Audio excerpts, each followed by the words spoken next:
WhatsApp guys, welcome back once again. So दोस्तों, आज की फिल्म जो एक्सप्लेन करने वाले हैं उसका नाम है इट, जो कि एक हॉरर मूवी है। तो काफ़ी बेहतरीन हॉरर मूवी है। तो चलिए कहानी की शुरुआत करते हैं। मूवी की शुरुआत में हमें दो भाइयों को दिखाया जाता है, जिसमें से बड़े भाई का नाम होता है बिल और छोटे भाई का नाम होता है जियोर्जियो। बिल अपने छोटे भाई को एक कागज़ की बोट बना के देता है ताकि वो बाहर जाके बारिश में उससे खेल सके। अब जियोर्जियो उस बोट को बाहर लेके जाता है और सड़क पे उससे खेलना चालू कर देता है। वो बोट धीरे धीरे पानी में तैरने लगती है, लेकिन पानी इतनी तेज़ बहता है कि उसकी बोट एक गटर में चली जाती है। जब जियोर्जियो उस गटर के पास जाता है अपनी बोट को लेने के लिए, तो वहाँ पे हम मूवी के विलेन को देखते हैं, जिसका नाम है पेनीवाइज। ये असल में एक जोकर के भेष में होता है। अब जियोर्जियो पेनीवाइज को देख के काफ़ी ज़्यादा डर जाता है, लेकिन पेनीवाइज उसे अपनी बातों में फंसा लेता है और उससे कहता है कि आओ अंदर आओ जल्दी, तुम्हें तुम्हारी बोट मिल जाएगी।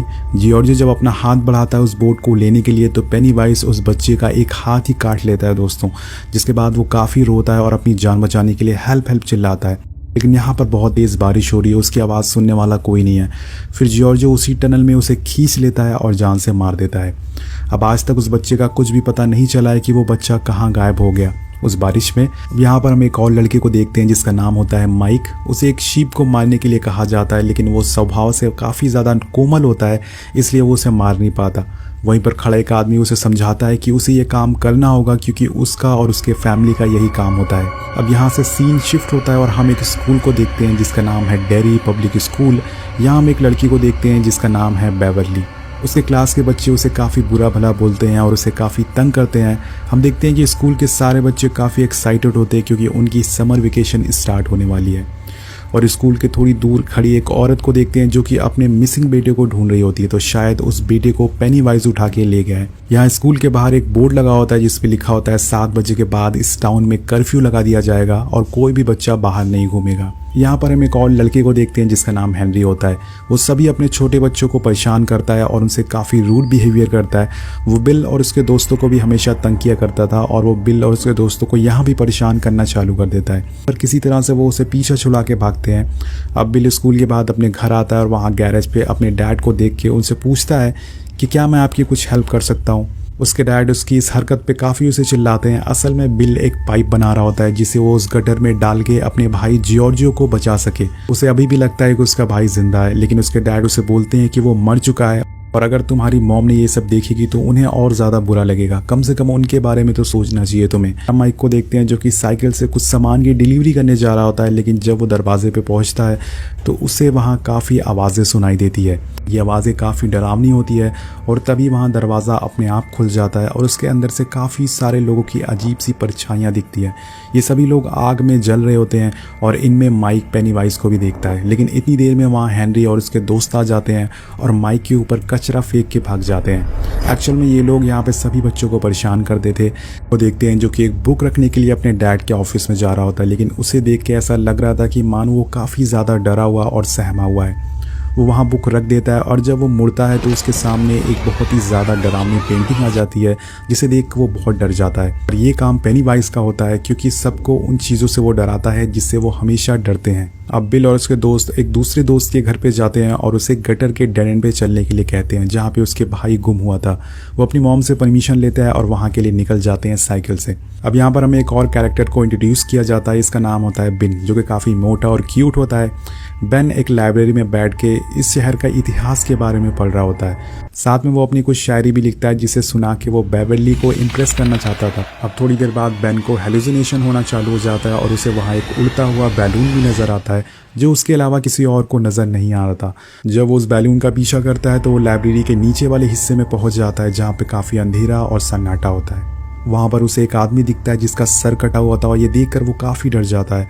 वो आदमी उसे पकड़ने के लिए उसके पीछे भागता है, और थोड़ी देर बाद बेन को पेनीवाइज भी दिखता है, जो उसे काफ़ी डराता है। लेकिन बेन वहाँ से किसी तरह से अपनी जान बचाकर भाग जाता है। लेकिन अब बाहर आकर हेनरी के दोस्त और हेनरी उसे काफ़ी परेशान करते हैं, और हेनरी एक चाकू से बेन के पेट पे एच बना देता है। तभी वहाँ से एक कार गुजरती है, जिसमें एक कपल बैठे होते हैं। बेन उनसे मदद मांगता है, लेकिन वो उसे इग्नोर करके वहाँ से चले जाते हैं। तभी बेन की नज़र उनकी कान के पीछे वाली सीट पर एक बैलून पे पड़ती है, जो कि वही बैलून होता है जिसकी हेलुसिनेशन उसे लाइब्रेरी में आई थी। बेन समझ जाता है कि वो कपल किसी के वश में आ चुके हैं, और तभी बेन हेनरी को लात मार के वहाँ से भाग जाता है। वहीं दूसरी तरफ हम देखते हैं कि बिल और उसके दोस्त उस सीवर के डेड एंड पे पहुँच चुके हैं, जहाँ बिल का भाई गुम हुआ था।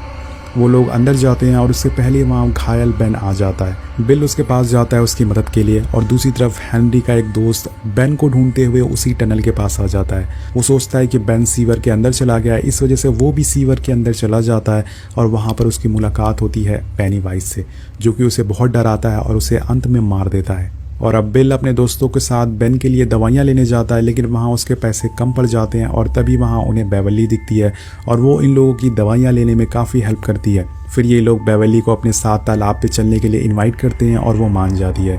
जब बेवर्ली घर आती है तो हमें पता चलता है कि बेवर्ली के डैड उससे काफ़ी बुरा बर्ताव करते हैं, जिसकी वजह से वो काफ़ी उदास रहती है। उसके डैड उसके बालों को बहुत ही बुरी नज़रों से छूते हैं, जिसके कारण बेवर्ली गुस्से में आके अपने बालों को ही काट लेती है। यहाँ उसके डैड को दिखाया गया है कि एक बहुत ही बुरे इंसान है, उनकी नज़र बहुत ही ज़्यादा गंदी है और उनकी गंदी नज़र हमेशा उनकी बेटी पर रहती है। अब बेवर्ली तालाब के पास जाती है जहाँ उसे बिल के सारे दोस्त मिलते हैं। उनके साथ वो तालाब में खूब मस्ती करती है और उसके बाद ये लोग बेन के घर आ जाते हैं, जहाँ बेन उन्हें डेरी टाउन की हिस्ट्री का कलेक्शन दिखाता है, जिसमें डेरी टाउन के शुरू से अब तक जो भी हादसे हुए हैं और सारी तस्वीरें थी वो उन्हें सबके बारे में बताता है। यहाँ पर जो जो बच्चे गुम हुए थे, ये मर चुके थे, उनकी भी तस्वीरें होती हैं। उन्हीं में से पेपर होता है जो कि डेरी टाउन का कॉन्ट्रैक्ट पेपर होता है। बेन सबको बताता है कि डेरी टाउन बसने से पहले वो शिकारियों का अड्डा हुआ करता था और जब इसे बनाने के लिए लोगों ने कॉन्ट्रैक्ट लिया था और बनाना शुरू किया था तो विंटर के सीजन में करीब 90 लोग अचानक से गायब हो गए थे। वेल गाइस, लोगों का ऐसा कहना था कि उन्हें शिकारियों ने मार डाला, लेकिन कुछ दिन बाद उनके कपड़े मिलते हैं एक कुएं के किनारे जो कि पूरी तरह से खून से सने हुए थे। तभी अचानक से बिल पूछता है कि वो कुआं कहाँ पर मिलेगा, लेकिन बेन को इस जगह का बिल्कुल भी अंदाज़ा नहीं था कि वो कहाँ पर है। इसके बाद हम एडी को देखते हैं जो कोई स्कूल से घर जा रहा होता है और उसे रास्ते में एक काफ़ी पुराना घर दिखता है, जिसके सामने वो रुक जाता है। उसी टाइम उसकी दवाइयाँ लेने का टाइम भी हो जाता है, तो वहाँ पर वो मेडिसिन लेना चालू कर देता है। लेकिन तभी उसे घर के अंदर से कुछ अजीब आवाज़ें सुनाई देती है। वो वहाँ से भागने लगता है, लेकिन जल्दबाजी में उसके हाथ से वो दवाइयाँ गिर जाती है। जब वो उसे उठाता है तो वहीं अचानक से काफ़ी बदसूरत सा आदमी आ जाता है। ये आदमी एक ज़ोंबी की तरह लग रहा था और वो उस पर हमला करने लग जाता है। एडी वहाँ से भागने लगता है और हेल्प हेल्प चिल्लाने लगता है, लेकिन तभी उसे वहाँ पर पेनीवाइज दिखता है जो कि उसे कहता है कि आओ मेरे साथ चलो, तुम्हें कुछ नहीं होगा। और फिर वो अचानक से दोस्तों गायब हो जाता है। एडी वहाँ से भाग जाता है। अब रात का समय होता है। हम बेवर्ली के घर का सीन देखते हैं जहाँ पे वो बेन की पोएट्री देख रही होती है। वो अपने वॉशरूम में जाके बाथटब में आराम से बैठ जाती है, लेकिन तभी उसे वॉश बेसिन में कुछ अजीब सी आवाज़ें सुनाई देती है जो कि बच्चों की चीखने की होती है। जब वो उसे चेक करने जाती है तो वहाँ पर उसे खून दिखता है और तभी वहाँ पर उसके इंसानों के बाल उसे खींचना चालू कर देते हैं। इतना ही कम नहीं होता दोस्तों, उस वॉश बेसिन से काफ़ी सारा खून बाहर निकलता है और पूरे बाथरूम में फैल जाता है। वो चिल्लाती है और उसके डैड उसकी चीख सुन के उसके बाथरूम में आते हैं। लेकिन यहाँ पर एक काफ़ी अजीब बात होती है, ये खून सिर्फ उसे दिख रहा था, उसके डैड को नहीं दिखता। अब उसके डैड उससे पूछते हैं कि तुम्हें क्या हुआ है। वो ये भी पूछते हैं कि तुमने अपने बाल क्यों छोटे करवा लिए, ये तुम पे अच्छे नहीं लग रहे हैं, मुझे काफ़ी तुम्हारी फिक्र हो रही है। इधर बिल अपने छोटे भाई की जॉर्जी के रूम में जाता है और उसकी चीज़ों को देख के उसे काफ़ी याद करता है, लेकिन तभी उसे किसी पैरों की आवाज़ सुनाई देती है। जब वो उन पैरों के निशान का पीछा करता है तो वो नीचे बेसमेंट में पहुंच जाता है जहाँ पे बारिश की वजह से पानी भर चुका था। और यहाँ पर एक हॉरर सीन आने वाला है, तो तैयार हो जाइए। तभी वहाँ उसे मरा हुआ भाई नज़र आता है जो कि उससे कहता है कि अगर तुम मेरे साथ चलोगे तो तुम भी इस पानी में तैरोगे। और लगातार ये बात वो बोलता रहता है और तभी दोस्तों उसका फेस हॉन्टेड हो जाता है और अचानक से पेनीवाइज पानी में से बाहर निकलता है। वो बिल को पकड़ने के लिए उसके पीछे भागता है, लेकिन समय रहते हुए बिल ऊपर आ जाता है और उसकी जान बच जाती है। अब अगले दिन बेवर्ली अपने सभी दोस्तों को अपने घर पे बुलाती है और इसके साथ जो रात में हुआ था वो सब बताती है। और फिर सारे दोस्त उसके बाथरूम को साफ करते हैं। यहाँ हमें पता चलता है कि बेन और बिल दोनों बेवर्ली को लाइक करते हैं। अब ये लोग निकल पड़ते हैं, लेकिन रास्ते में बिल बताता है कि उसे कल रात जियोर्जो दिखा था। फिर सभी दोस्त एक एक करके बताते हैं कि उन्हें भी जोकर दिखा था। ये सब सुन के वो लोग काफ़ी ज़्यादा डर जाते हैं और तभी उन्हें वहाँ हेनरी का दोस्त की कार दिखती है जिसके साइड में माइक की साइकिल गिरी होती है। बेवर्ली सबसे कहती है कि हमें माइक की मदद करनी चाहिए। तो यहाँ पर ये लोग बेवर्ली की बात को कैसे टाल सकते हैं। वो वहाँ चले जाते हैं। हम वहाँ देखते हैं कि हेनरी और उसके दोस्त माइक को परेशान कर रहे होते हैं। यहाँ पर माइक को जोकर भी दिखता है, लेकिन तभी उन पर बिल और उसके दोस्त पत्थर फेंकना चालू कर देते हैं, जिससे हेनरी और उसके दोस्त वहाँ से भाग जाते हैं। उसके बाद वो लोग एक मेले में जाते हैं जहाँ उन्हें माइक बताता है कि उसके दादाजी बताते थे कि डेरी टाउन पर एक श्राप है। और बेन भी बताता है कि जो भी घटनाएं यहाँ पर इस टाउन में हो रही है वो हर 27 साल बाद होती है। मतलब वो पेनीवाइज 27 साल बाद वापस दोबारा बच्चों को खाने आया है। वो 1 साल तक सोता है और फिर 27 साल बाद दोबारा आता है बच्चों को खाने के लिए। पेनीवाइज उन्हीं चीज़ों को हमें दिखाता है जिससे कि हमें डर लगता है और डर से उसकी ताकत और ज़्यादा बढ़ती है। ये सब यहाँ से बिल के गैराज में जाते हैं जहाँ वो इन्हें प्रोजेक्टर में उस शहर का मैप दिखाता है और उसमें उसे वही कुआं दिखता है जो कि भूतिए घर के अंदर मौजूद है।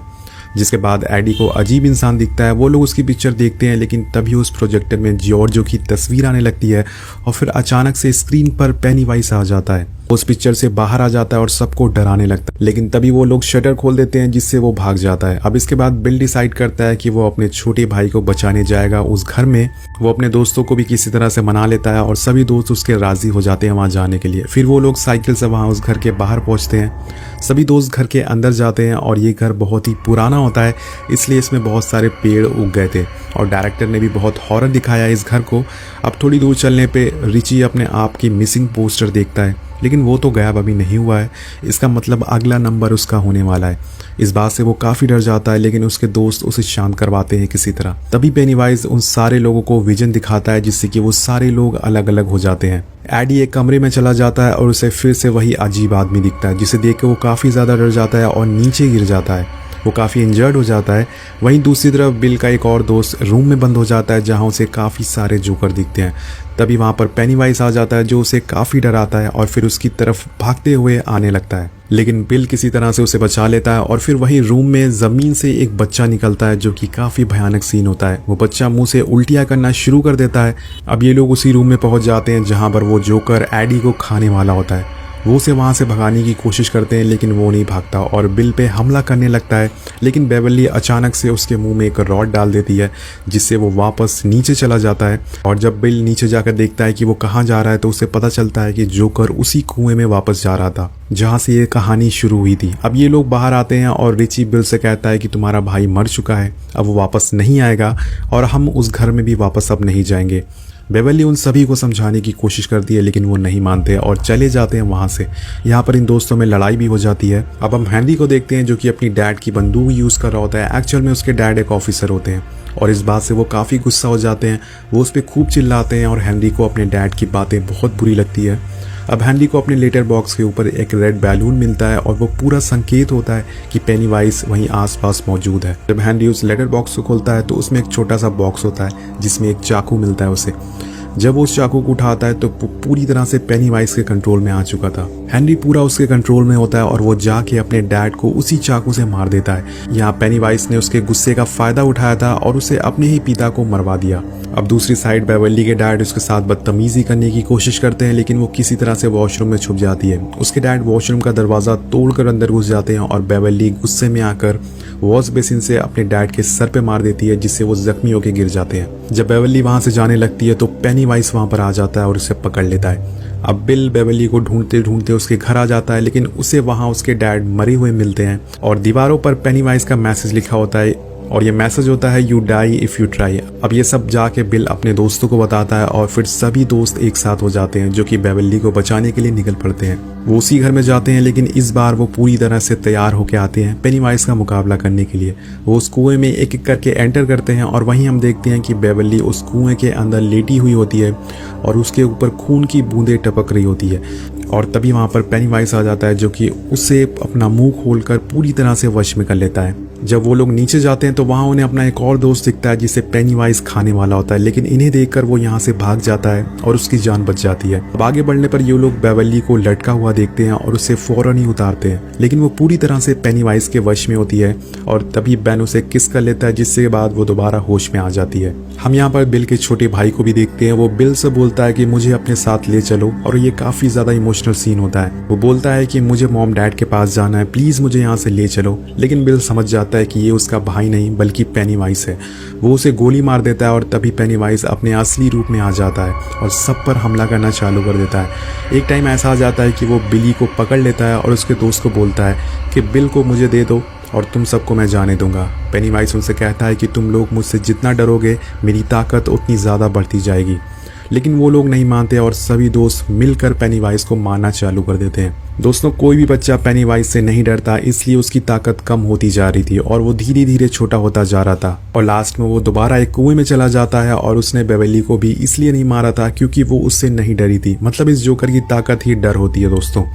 यहाँ पर सबकी जान बच जाती है और अब वो 27 साल बाद दोबारा लौटेगा। यहाँ पर बिल को अपने छोटे भाई की जैकेट मिलती है जिसे देख के वो काफ़ी इमोशनल हो जाता है और सभी दोस्त उसको सहारा देते हैं। फिर सारे दोस्त ऊपर आ जाते हैं और प्रॉमिस करते हैं कि अगर पेनीवाइज दोबारा आया तो हम उसे हराने दोबारा ज़रूर मिलेंगे। लास्ट में बिली और बेवरली दोनों किस करते हैं और यहीं पर मूवी खत्म हो जाती है। इसका नेक्स्ट पार्ट है दोस्तों, अगर आप सुनना चाहते हैं तो कॉमेंट ज़रूर करिएगा। मिलते हैं आपसे अगली वीडियो में। Thank you so much.